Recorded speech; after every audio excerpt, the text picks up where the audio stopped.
السلام عليكم المشاهدين، كدايرين؟ لاباس بخير؟ كداير مع الصحه مزيان؟ هانيين كدرتو شويه، كدرتو مع العيد، مع العيد ديال رمضان، كلشي بخير.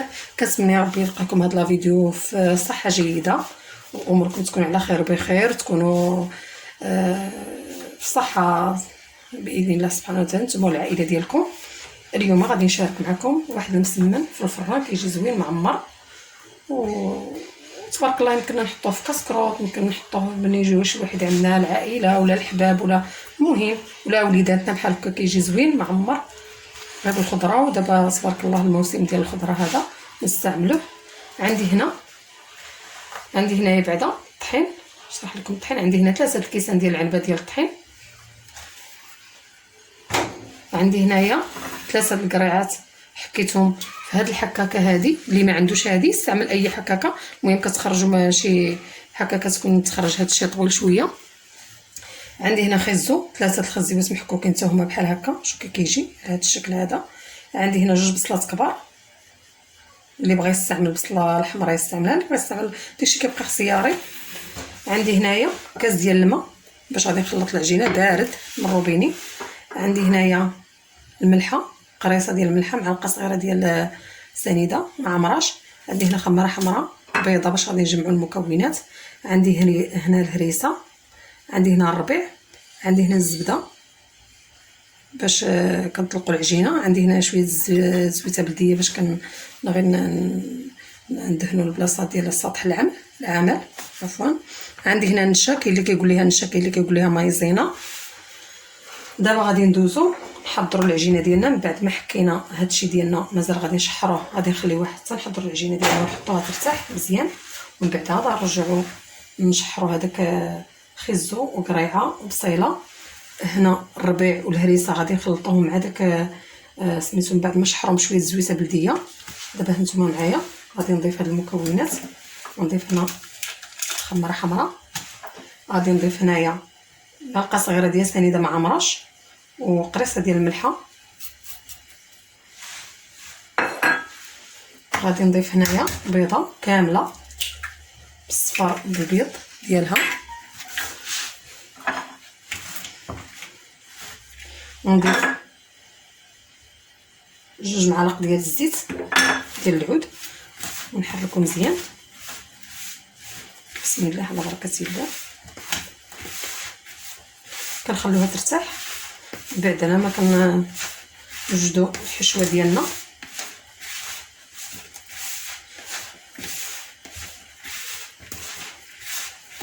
نسيت البنات ما حطيتش معكم مطيش هذاك الصغيوره حتى هي كنزوقوا بها، نسيتها مازال غنحضرها نجيبها لكم، نسيتها. كنضيف الماء بشويه بشويه، غير بشويه باش كنضيف الماء خصنا باش نتحكموا في العجينه ديالنا. كاين الطحين اللي ما كيحتاجش الماء بزاف، وكاين اللي خصنا مره نديرو الماء غير بشويه.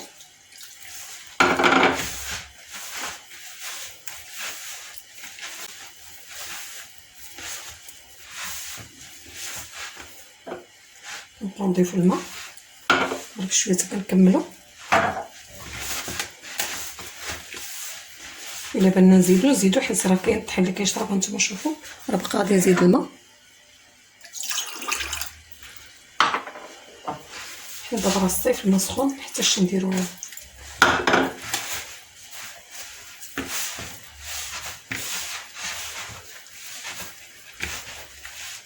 انا غندلكها غير هنايا بشويه، ونديرها فشي ملي كترتاح مزيان. تبارك الله العجينه ديال المسمن كتبغي ترتاح مزيان باش كيجي مسمن ورق زوين. نبغي ندلكو على هاد الطريقه هذه.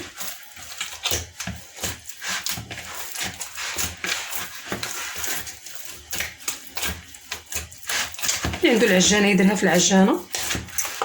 انا في الحقيقه كنعكز العجانه.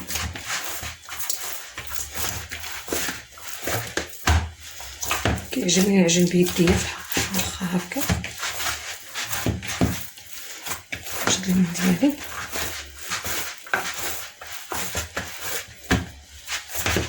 ندهنها بواحد شويه الزيت نخليها ترتاح مزيان، نديرها في شي ميكا على ما نوجد الحشوه ديالي ونرجع معكم. هانتوما شوفوا العجينه ديالنا كنزيدو ندلكوها، مازال نزيدو ندلكوها باش ما نطولش معكم الفيديو ونرجع معكم.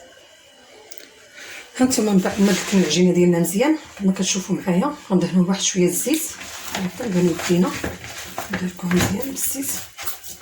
هانتوما شوفوا تبارك الله كي جات، ما كنعطيوها الديك مزيان. غادي نحطها في هاد الميكا هادي ترتاح. بعد ما ترتاح كنوجد الحشوه ديالي ونرجع ندير معكم الكويرات. هانتوما شوفوا كنخليها هكا على جنب. بعد ما ترتاح مزيان غادي نحطها وغادي نرجع نشحر معكم هاد البصيله وهاد القريعه خيزو. غندير لها شويه د المليحه، سمحوا لي. بعد ما رجعت معكم كان العصر كيأذن، وقفت الكاميرا. هنا مطيشه كنت نسيتها معكم. هاد المطيشه هذه هي اللي غادي نزوقوا بها هاد المسمن ديالنا من الفوق ومع شويه ديال الفرماج. اللي عندها الفرماج ديروا، اللي ما عندها صافي بلاش، ماشي بالضروري نديروا فرماج. المهم شوف البنات الحاجه اللي موفره نستعملوها، اللي ما موفراش ماشي مشكل، ماشي بالضروره نديروا نكبروا واحد الحاجه باش بالعكس نديروا داكشي اللي موفر في البيت. الا ما كاينش من بعد المره نوفروها كل مره وكيفاش. المهم انا كنبسط معكم الحاجه باش كل شيء يستافد ويقدر يستعمل الحاجه بلا ما نبقاو نكلفوا راسنا، بلا ما نبقاو عاد بزاف ديال الحوايج كنبقاو نفكروا. انا بحال بناتي ربما يكونوا بحالي، حتى انا كنكون باغي الحاجه وكنقول علاش ماشي دابا بلاتي تنجيب هذيك الحاجه. المهم نقدروا بداكشي اللي كاين في الدار ونزوقوا بداكشي اللي كاين في الدار. تبارك الله وصل على النبي، راه السيدات تبارك الله كيبدعوا في هادشي ديال الطبخ. دابا مع درت شويه د المليحه وغنضيف شويه د الزيت. اللي بغات تشحر هادشي في الزبده تشحروا، اللي بغات دير الزيت ديال العود ماشي مشكل. انا كنشحر في زيت العود. هذه هي الكميه اللي غادي نضيف. ومن بعد غادي نشعل البوطه ديالي باش نكمل التشحار ديال هاد الكميه. هانتوما من بعد ما حطيت هاد القوام في هاد الشحار نجيب المغرفه باش غادي نحركو غير بشويه. اللي بغى يدير الكفته يضيف معاه الكفته. انا بغيت نستغل هاد الخضيره نستعمل غير الخضره بوحدها. واللي بغى تضيف الكفته ولا الصدر ديال الدجاج تقطعو رقيق وتعصر عليه شويه د الحامض ولا الليمون وتعاود تشحروا معاهم ديروا شويه ديال لاصوص الصوجا كدير هي زوينه. هذيك صوص الصوجا هي كتعطيها واحد البنه. واللي ما بغاش صافي قلت لكم اللي موفره عنده اي حاجه في الدار يستعملها صافي. هادشي اللي كاين. كما نتوما كتشوفوا معايا غنبقى نشحر هاد الخضيره كامله على ما تكون رسحت العجينه ديالنا مزيان باش غادي نقدروا نطلقوا هاد الدلاك.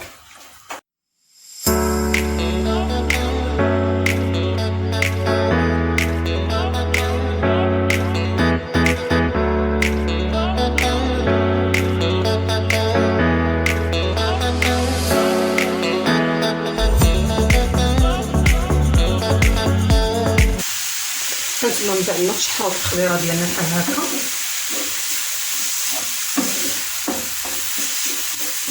كنحطوا البصله كتشحر لينا مزيان. تنزل ديك البصله خلاص القرعه هي باغي كطيب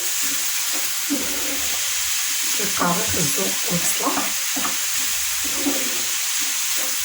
راه كتشدو شويه الطياب وخلاص. هذيك البصله البيضاء راه باغيه كطيب ديال البنات كطيب ماشي بحال ديك الطماط راه كتشد شويه الوقت.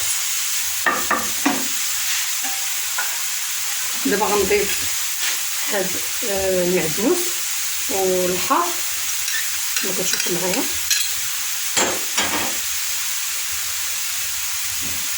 نديرو معلقه ديال الهريسه منديروش بزاف باش ما يجيناش الحار كيف هادشي. ومن بعد نبقاو نحركو بهاد الشكل هذا.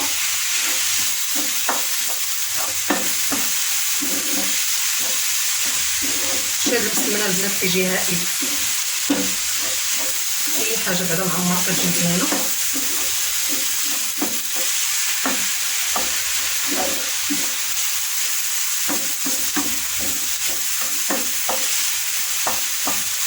الوليدات اللي كيبغيو هادشي معمر بزاف، خاصة الا بغينا ندير لهم الكاسكروط ولا شي حاجه بحال هكا،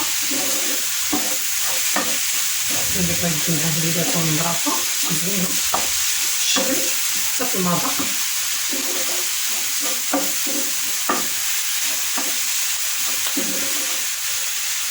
كما شرحت لكم في الاول، راه يمكن لكم تضيفوا معاها الكته ولا الصدر ديال الدجاج، تقطعوها طريقه صغار وتلوحوه، تعصروا عليه شويه الحامض ولا الليمون اللي عندكم باش كيرطب داك الصدر ديال الدجاج، كيعطي واحد النكهه زوينه. اللي ما عندوش صافي، باش انا كنستعمل غير هاد الخضيره بوحدها.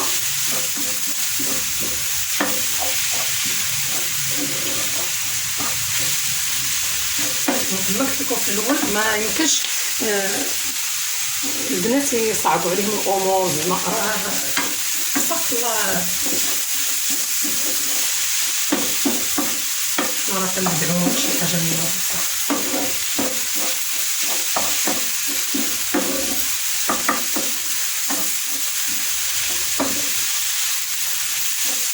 كنبقاو بحال هكا كنحركو حتى كيطلب لينا هذا السلام مزيان مع هاد سميتو.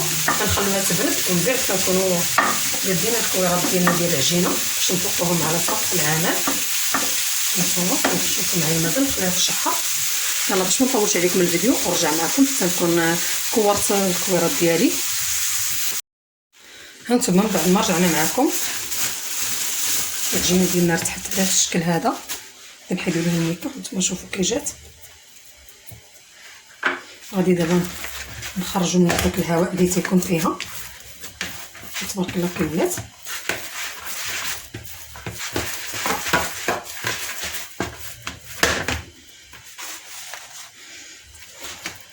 غادي نديروها على شكل كرات صغار. من بعد ما دهنا الناس اللي غادي نحطو فيها شويه الزيت على حساب الطاوه اللي غتدخل الفران. اللي عنده الطاوه كبيره يدير كبار ماشي مشكل، ولكن خصو يزيد الكميه ديال العماره. انا عندي الطاوه ديال الفران صغيره.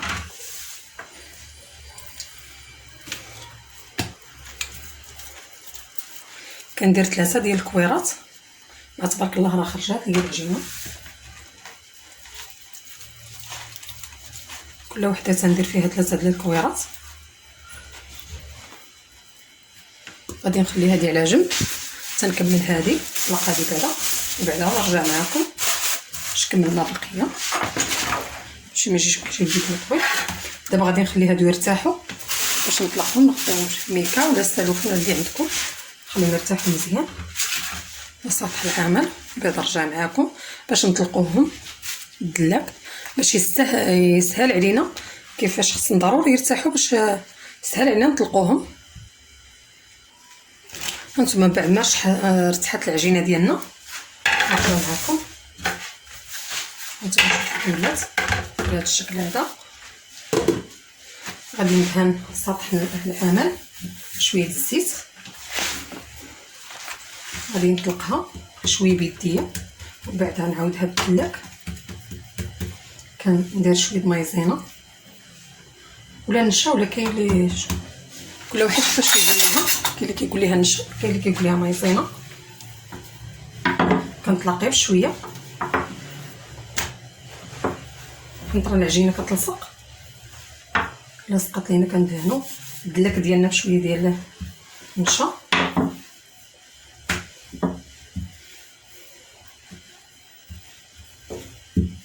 اللي عنده يدير على حساب الطاوه اللي عنده. انا عندي الطاوه صغيره، واللي بغى يدير يضيف يزيد كبر الكويرات شويه.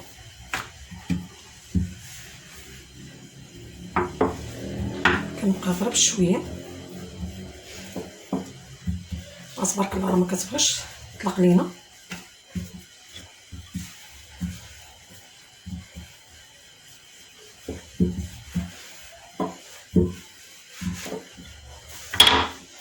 كنعاودو على هذا الشكل.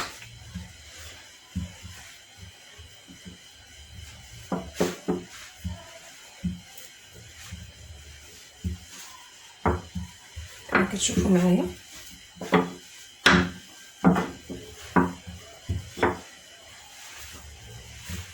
نعاودو نطلقو غير بشويه حتى تقاد لينا مزيان.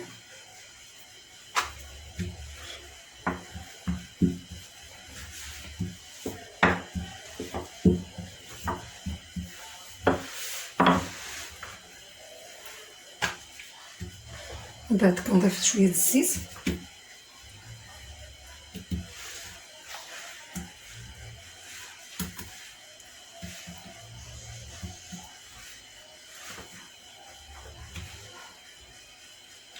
نخليها هكا على جنب. مازال غادي نعاودو نطلقوها ونجيبو الكويرات الثانيه حتى هي نديروها بحال هكا.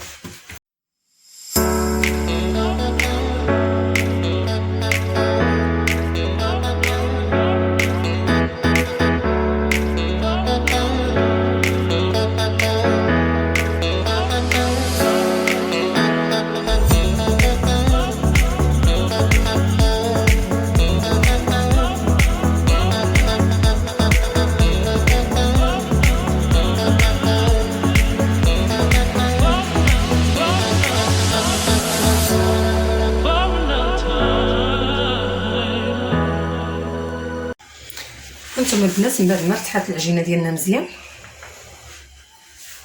كنكونوا غطيناها بواحد الميكه، كنرجعوا حتى نطلقوه بشويه.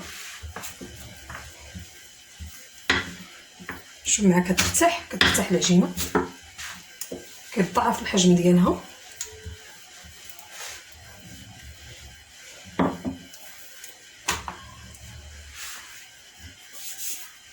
كندلك سطح العمل نشا،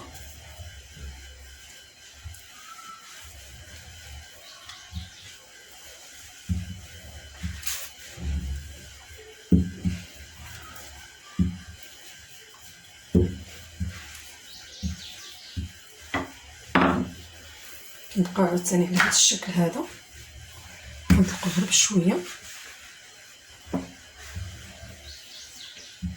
انا مازال ما خليتهاش ترتاح بزاف، هذاك الشيء علاش كترجع ليا العجينه.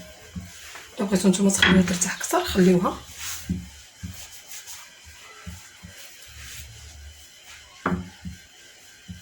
السمك ما يكونش غليظ بزاف، ما يكونش رقيق باش ما تجيناش رقيقه بزاف. نلقى على حسب الطاوه اللي عندنا. كنبقى هكا غير بشويه حتى كنكمل. يعني هذاك اللي من تحت ديال الطاوه راه كنضاوبلوها البنات. من بعد ما حضرت هاد الطاوه هذه اللي كتدخل الفرن ديال الضو، كندهنها بواحد شويه الزبده.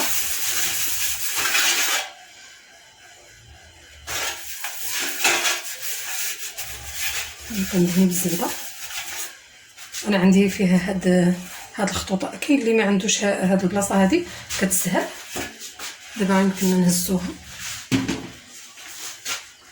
كنستعمل هاد العصا اللي بغات تهزها بيديها تهزها، كنستعمل هاد العصا.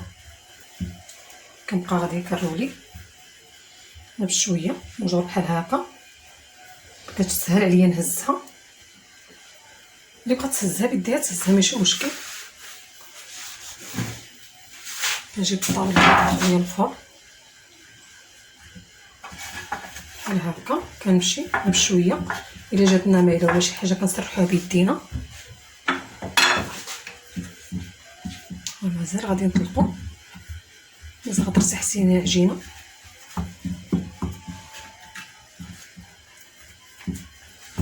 السمك ما يكونش غليظ بزاف، ما يكونش رقيق. كنعاود نسرح بيديا باش توصل ليا المهم، حيت راه مازال غادي نضوب لها. نحطها على جنب، نحطها هنايا باش تخلي لي في الطلق الاخرى.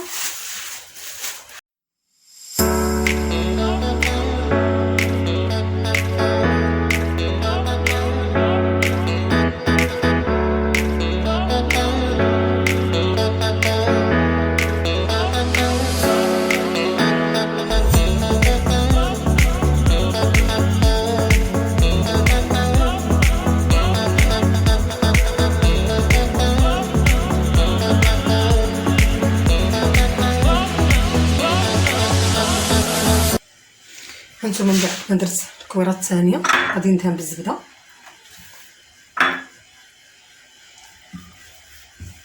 ندير الزبده بحال هكا ونعاود نطلق هاد العجينه فوق خصها. السمك الثاني غادي نعاون بيديا، حيت تبارك الله راه كتسهل علينا نطلقوها. باش تجيكم البنات صعيبه راه هي ساهله. كنعاود نقاد غير بشويه بحال هكا، راه مازال غطرخه وغادي نقادوها ترتاح لينا العجينه مزيان. كنمشيو غير بشويه بحال هكا، نقادو الجوانب ديالها بالصبيعات ديالنا بحال هكا.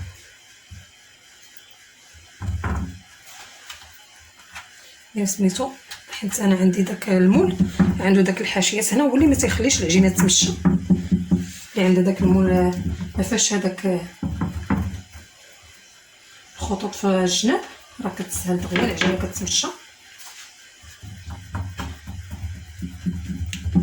نتوما كما كتشوفوا معايا كنسرحوا بحال هذا الشكل هذا بشويه على هذا الشكل، تكملوا العجينه ديالنا كامله. ندهنوها بشويه الزبده بلا مايزينا.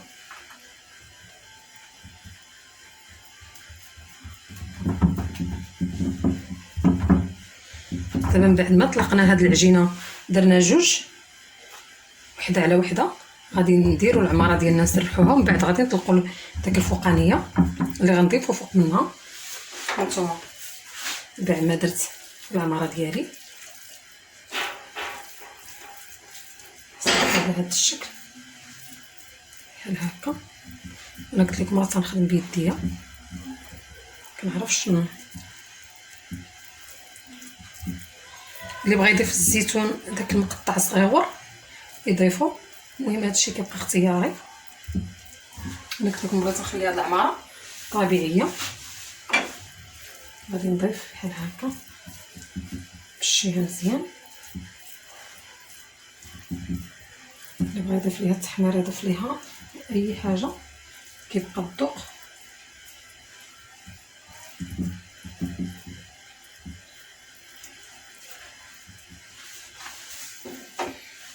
حتى الدراري كيعجبهم هذا الشيء وكيجي مختلف. هذاك مسمن كنبغيو نبدلو ليهم الشكل ديال العماره، ولا نحضروا ليهم شي حاجه ساهله زوينه في المنظر، في الشكل ديالها كتجي زوينه. هانتوما بعد ما درنا هاد العماره وقديناها كامله،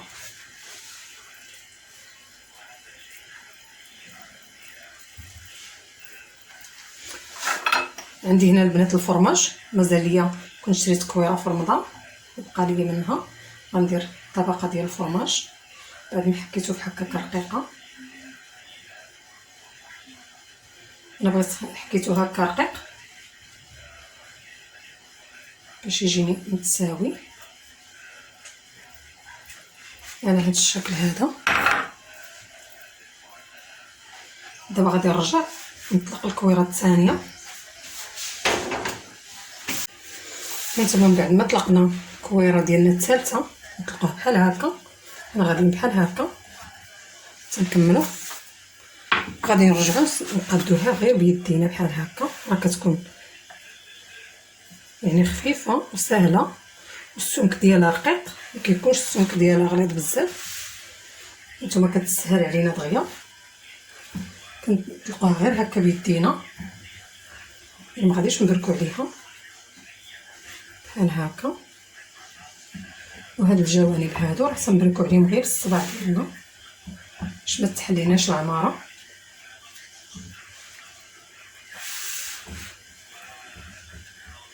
ثقوا بيا البنات هاد المسمنه كتجي واعره زوينه بزاف، وكنبدلو حتى الشكل الدراري تيبان لهم داكشي زوين.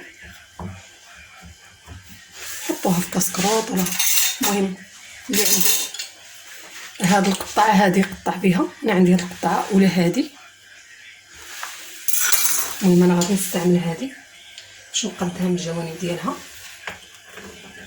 يعني مازال غادي نحيد هاد الجوانب هادو بحال هكا. كنحيدو هاد الجوانب نتمنى يا ربي يبان لكم التصوير مزيان. خولي التليفون من الشارج.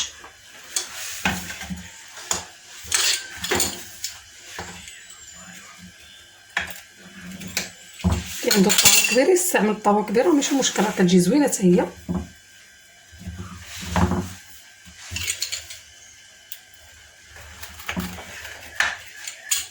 اللي عنده الفران ديال الضو يستعمل فران الضو، اللي عنده الفران ديال الغاز يستعمل الفران ديال الغاز. انا غادي نستعمل الفران ديال الضو بحال هكا. غادي نديرو بحال هكا على هاد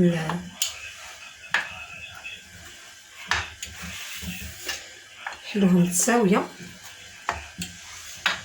باش تبان لكم الصوره مزيان. واخا البنات ما تخافوش من العماره ديالها كما قلت لكم.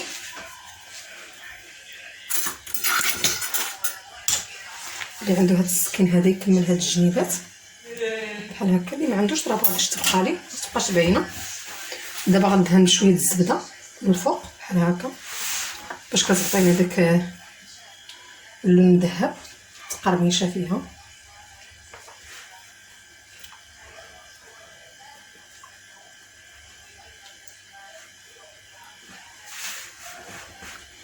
كيجي واحد المذاق زوين في هاد المسمنه، كنتمنى يا ربي تجربوها.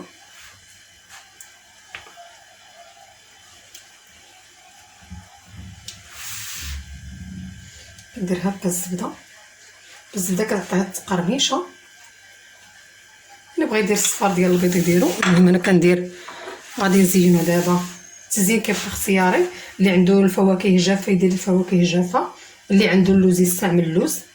انا عندي هاد المطيشه تبارك الله دابا راه موجوده وموفره.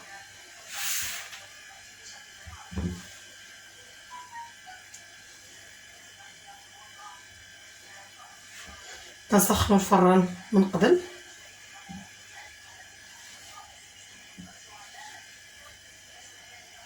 نزوقو على هاد الشكل هذا.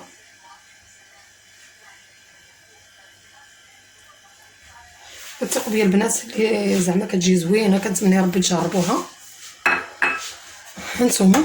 يلا دابا غندخلها الفران ورجعت تشوفوا معايا الشكل النهائي ديالها. هانتوما البنات الشكل النهائي ديال المسمن ديالنا معمر كيجا جا على هذا الشكل هذا، كيجي مقرمش وزوين. والعماره هانتوما شوفوا تبارك الله كي جات. المهم اللي عجبو المسمن معمر ديالي خلي لي شي تعليق زوين ودير لي جيم وبارطاج وشاركوا الفيديو ديالي لحبابكم صحابكم واللي عزازين عليكم، وكلشي كومونتير زوين وشجعوني. وشكرا بزاف للدعم ديالكم ليا.